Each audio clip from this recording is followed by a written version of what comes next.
Hey guys, it's Agent Amanda, and today I'm going to talk to you about HOAs.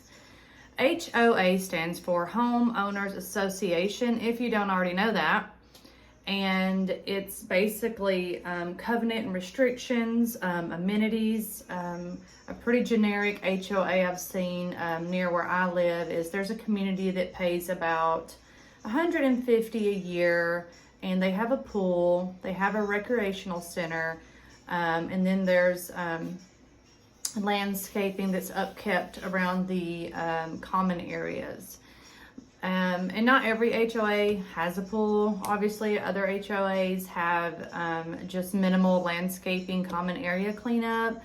Some have a little bit more technical. I'm not going to go into depth about the legal, that they take care of things that on the legal side.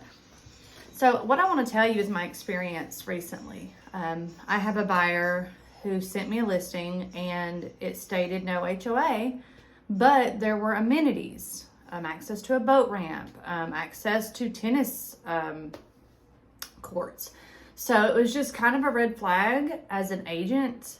And I just think listing agents, buyers agents, buyers, sellers, everyone involved needs to do their research, because if you live somewhere and when you're trying to buy a home, you really need to know that, because you don't want to buy a home under the impression that there's not an HOA, and then boom, here comes, a letter in the mail. You have to pay such and such, because some can be really expensive. I've seen $900 a year for HOAs.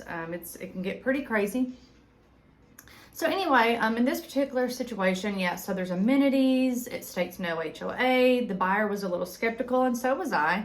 So I reach out to the listing agent, and she said, the seller lives out of state, and as far as he knows, there's no HOA, and that's all I know. I'm like, okay, well, just a trick for an agent. If you don't know that there's an HOA, you can go look at listings in that neighborhood, not active, but ones that have sold, or ones that are active, pending, active, sold, and look in the documents and see if there's HOA documents. And if you don't see anything and you're still skeptical, you can search online in your state, your county, and usually you can find if there's an HOA. So this situation, that's what I did. I was told by the listing agent there's no HOA, and we could have just went and put in an offer under that, impression. So what I did was I went and looked in a listing that was sold recently in the neighborhood, and there was HOA documents. It was a little complicated though, because one was like this side of the neighborhood, this side of the neighborhood. So I actually called the HOA to find out if this particular address was indeed under that HOA, and it was. So I sent that information to the listing agent so she could update it, So please do your research. Everybody, sellers, buyers agent, listing agent, make sure you know